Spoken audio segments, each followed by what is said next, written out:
22절부터 26절까지 말씀입니다. 제가 가진 성경으로는 구약 성경 744면에 있습니다. 느헤미야 11장 22절부터 36절까지 말씀 한 절 한 절 교독하시고 맨 마지막 36절은 다 함께 한 목소리로 합독하시겠습니다. 노래하는 자들인 아삽의 자손 중 미가의 현손 마따냐의 증손 하사바의 손자 바니의 아들 우시는 예루살렘에 거주하는 레위 사람의 감독이 되어 하나님의 전일을 맡아 다스렸으니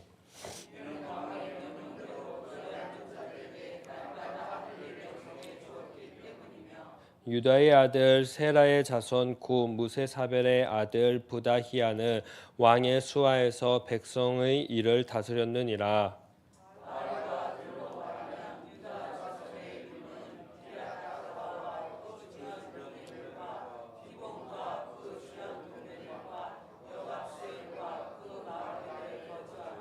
또 예수아와 몰라다와 벳벨렉과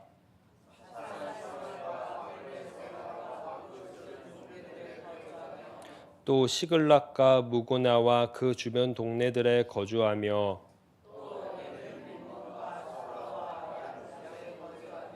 또 사누아와 아둘람과 그 마을들과 라기스와 그 들판과 아세가와 그 주변 동네들에 살았으니 그들은 브엘세바부터 흰놈의 골짜기까지 장막을 쳤으며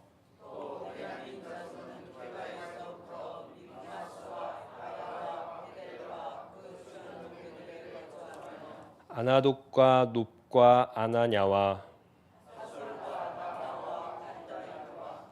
하딕과 스보임과 느발락과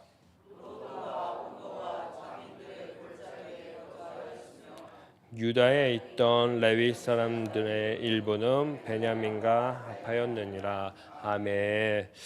느헤미야는 사명을 받았습니다. 성벽을 재건이라는 그 사명 말이지요. 성벽을 재건한 후에 이 사명에는 특별한 이유가 있음을 우리는 이제 알게 되었습니다. 하나님께서는 무너진 성벽 도성을요, 그 거룩한 성을 다시 만들고 싶어가지고 느헤미야에게 성벽을 재건하라라고 사명을 주신 것이 아니었습니다. 바로 하나님은 예배하는 거룩한 성도를 다시 회복시키고 싶어서, 다시 만나고 싶어서, 부르고 싶어서 느헤미야에게 성벽을 재건하라는 사명을 주심을 우리는 깨달아야 합니다. 그렇다면 우리는 곰곰이 이제 생각해보고 우리의 삶에 하나하나 적용해 보아야 합니다. 오늘날도 똑같습니다. 하나님은 회복시키고 싶으신 것이 분명하게 있으십니다. 바로 예배자입니다. 그럼 날마다 물어봐야 합니다. 내 자신에게 말이지요. 하나님이 원하시는 예배자의 삶으로 내가 하루하루 살아가고 있는가? 혹시 잘 살아가고 있는지 말이죠. 동시에 이런 과정을 계속해서 우리는 반복해 나가는 줄 압니다. 그 반복하면서 주님, 내가 혹시 오늘도 회복해야 될 것이 무엇이 있습니까? 예배자의 삶과 거리가 먼 것이 무엇이 있습니까? 깨닫게 하여 주십시오. 알려주십시오. 주님의 지혜를 구합니다. 라고 하면서 계속 내가 회복해 나아갈 것이 무엇인지 하나님께 여쭈어 보아야 합니다. 왜냐하면요, 거룩한 하나님이라는 그 기준이 있고요. 거룩한 하나님이 내 자신이 거룩하다가 있고, 그리고 동시에 우리들도 거룩하다고 이야기했다면요, 그 거룩이라는 기준에 내가 거리가 먼 것이 있다면은 나를 비추었을 때, 그러면 그것이 무엇인지 날마다 찾아보아야 합니다. 한번 오늘 기도할 때 거룩이라는 그 하나님을 기준으로 삼고 나의 삶을 비추어 보십시오. 하나님과 거리가 먼 것이 무엇이 있다면, 하나님, 오늘 나도 하나님을 닮아가고 싶습니다. 하나님처럼 거룩한 삶 살아가고 싶습니다. 다짐할 수 있었으면 좋겠습니다. 제가 좋아하는 한 교수님이 이런 말씀을 했습니다. 우리는 영적인 존재이다. 그렇기 때문에 영적인 존재는 예배하는 자를 닮아간다라는 이야기를 해주셨습니다. 우리는 오늘도 누구를 예배합니까? 하나님을 예배하기 위해 예배 자리에 왔습니다. 그럼 우리는 오늘도 누군가 하나님을 닮아가야 합니다. 닮아가는 하루를 살겠다고 다짐하기 위해서 이 시작을 열어갔습니다. 오늘 하루 무엇을 닮고 싶은지, 오늘 하루 거룩이 필요한 내 삶의 영역이 무엇이 있는지, 오늘 하루 내 삶 가운데 하나님 하나님을 닮아가야 될 곳이 어디 있는지 하나님께 여쭈어보고 닮아가는 하루 되시기를 간절히 축복합니다. 어린이 찬양 중에 나는 예배자입니다 라는 찬양이 있습니다. 그 중에서 내가 서 있는 곳 어디서나 하나님을 예배합니다 라는 고백이 담겨 있는 가사가 있습니다. 이 고백이 이렇게 들렸습니다. 우리가 서 있는 곳 어디서나 하나님을 닮아가겠습니다 라는 것 말이지요. 예배하겠다라는 것은 동시에 닮아가겠다라는 선포이고 고백입니다. 이 고백처럼 우리가 살아가다 보면요, 분명 오늘 우리가 함께 읽었던 그 본문 말씀 있죠. 이 본문 말씀이 우리들의 삶에서도 현실이 되어 나타나게 될 것입니다. 어제 우리는 예배자들의 명단을 쭉 보았습니다. 이를 통해 하나님이 원하시는 삶은 바로 예배자의 삶을 원하시는구나라는 것을 확인했습니다. 이렇게 예배자의 삶을 통해 예배가 회복되니까요. 22에서 24절을 보게 되니까요. 찬양 맡은 자들도 제 역할을 이제 하나하나 해 나가는 모습을 함께 읽었습니다. 한번 곰곰이 생각해 보십시오. 포로의 삶에 현재 붙잡혀 있습니다. 포로의 삶을 살아가고 있었는데, 그리고 또 속국의 삶을 살아가고 있는 이스라엘의 백성이었습니다. 이렇게 비참하게 살아가면서 예배를 잘 드릴 수 있었을까요? 눈치 보았겠죠. 다니엘만 봐도 그러지 않았습니까? 눈치를 보며 하나님께 예배했고, 예배하다가 붙잡혀서 힘든 고문을 당했습니다. 이렇게 살던 사람들에게 오늘 자유가 이제 나온 것입니다. 예배를 할 수 있는 자유가 허락된 것입니다. 그 자유가 없던 삶에서 자유가 있던 삶으로 바뀌니 얼마나 기쁘고 감격스러운 본문이겠습니까? 이 본문을 11장을 쭉 내려가면서 분명히 이스라엘 사람들은 감격과 감동을 받았을 것입니다. 우리가 다시 거룩한 성에서 거룩히 하나님을 예배할 수 있구나. 우리의 삶이 이제 예배자의 삶으로 회복되었구나라는 것을 이제 분명히 느꼈을 것입니다. 얼마나 가슴 벅찬 본문이었을까요? 아마 24절까지 읽고 이스라엘 사람들은 하나님께 감사했을 것입니다. 그리고 다짐도 했을 것입니다. 이 감사와 감격으로 다시 예배자의 삶을 포기하지 않겠다라는 그 다짐 말이죠. 거룩히 살아가겠다는 그 다짐 말이죠. 서로 아마 모여서 이야기했을 거예요. 본문 말씀을 읽으면서 말이죠. 우리 진짜 이제 이 예배자의 삶을 포기하지 말자. 하나님의 말씀을 꼭 붙잡고 살아가자. 이렇게 서로 말했을 거고 격려했을 거고 다짐했을 것입니다. 이런 감격과 감동을 가지고 그 다음 본문인 25절부터 36절을 막 읽어 내려갔을 것이에요. 이것을 막 읽어 내려가니까 무엇이 나타나는 줄 아십니까? 유다와 베냐민 공동체의 거주지들이 점점점 확장되어 나가는 그 모습을 사람들이 읽었고 만난 것입니다. 즉 영토를 회복해 나가는 모습을 만날 수 있는 것입니다. 특별히 30절을 보게 되면요. 어디서부터 어디까지 회복됩니까? 브엘세바부터 흰놈의 골짜기라는 이야기가 나옵니다. 이 말씀은 여호수아 15장 1절에서 12절의 말씀을 보면요. 여호수아가 유다 지파에게 사실 차지하라라고 명령했던 그 말씀입니다. 즉 이 지역들을 차지해 나가는 것을 오늘 말씀을 통해서 보게 되었습니다. 그럼 11장은 우리들에게 이제 말을 해주는 것입니다. 어떤 말이요? 다시 예배자의 삶이 회복되니까요. 감사와 찬송이 삶에 흘러 넘치게 된다라는 그 말씀을 하고 싶었습니다. 그런데 이 말씀에서 끝나는 것이 아니라 이 말씀을 회복하니까요. 25에서 36절과 같이 곧바로 잃었던 옛 땅들을 온전히 회복해 나가는 말씀을 만난다라는 것을 오늘 11장은 우리들에게 이야기하고 있습니다.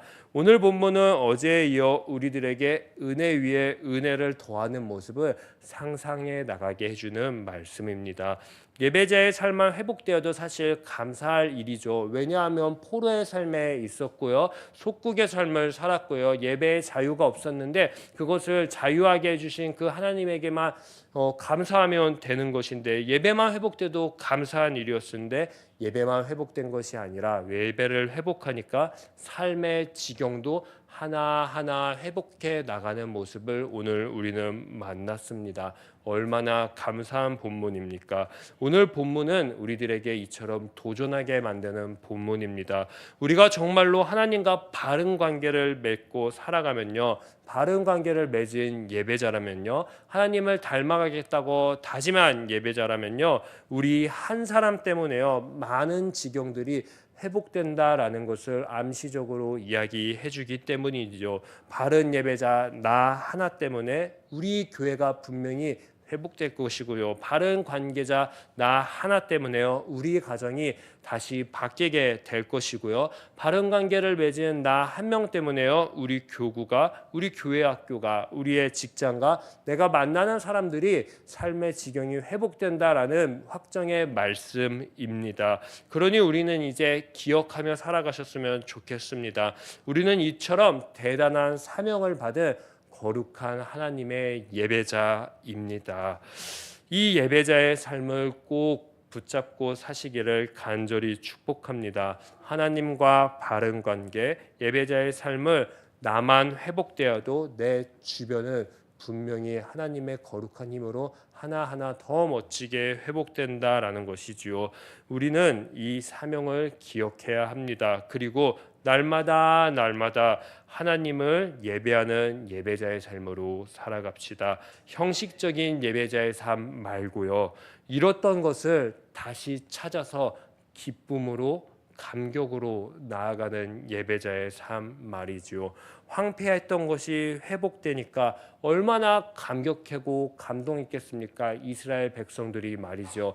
그 감동을 그대로 내 마음에 그대로 새기고 그 감동처럼 날마다 내 삶의 영역에서 예배하는 예배자로 꾸준히 살아가시기를 축복합니다. 이렇게 살기로 다짐하면요, 이 삶을 너무너무 살아가기 원하셨던 하나님이 분명히 가만 계시지 않으실 거라고 저는 믿습니다. 우리의 크고 작은 문제, 무너진 곳을 느헤미야 같은 사람을 통해서 분명히 회복시켜 주실 것입니다. 왜냐, 오늘 본문이 그렇기 때문입니다. 동시에 우리가 누군가에게 느헤미야와 같은 존재인 것도 동시에 하나님은 깨닫게 해주실 것입니다. 그래서 우리가 걸어가는 곳마다 우리가 느헤미야가 돼서 하나하나 성벽을 쌓아주는 회복의 자, 예배자로 오늘도 살아내시기를 축복합니다. 제가 이제 기도하도록 하겠습니다. 하나님, 오늘도 하나님은 예배자를 찾고 계십니다. 그리고 예배자를 불러주셨습니다. 하나님, 우리가 그 예배자 되고 싶습니다.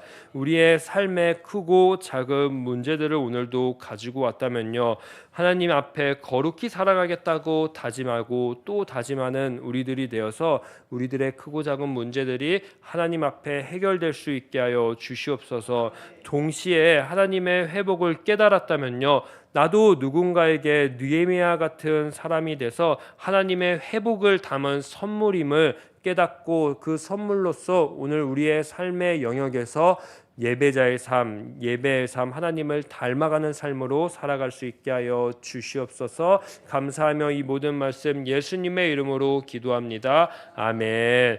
하늘에 계신 우리 아버지, 아버지의 이름을 거룩하게 하시며 아버지의 나라가 오게 하시며 아버지의 뜻이 하늘에서와 같이 땅에서도 이루어지게 하소서. 오늘 우리에게 일용할 양식을 주시고 우리가 우리에게 잘못한 사람을 용서하여 준 것 같이 우리 죄를 용서하여 주시고 우리를 시험에 빠지지 않게 하시고 악에서 구하소서. 권능과 영광이 영원히 아버지의 것입니다. 아멘. 오늘 이 시간 우리 함께 기도할 때 주님, 나의 삶 가운데 예배자로서 회복되어야 될 부분이 무엇이 있습니까? 알려주시고 지혜 주시옵소서. 그 회복을 기점으로 나의 삶을 통해서 우리의 삶의 그 삶의 지경이 넓어질 수 있게 하여 주시옵소서라고 우리 주여 한번 외치신 뒤에 합심해서 기도하도록 하겠습니다. 주여, 사랑과 은혜가 많으신 주님, 우리들의 삶 가운데에 예배자의 삶으로 하나님이 불러주셨습니다.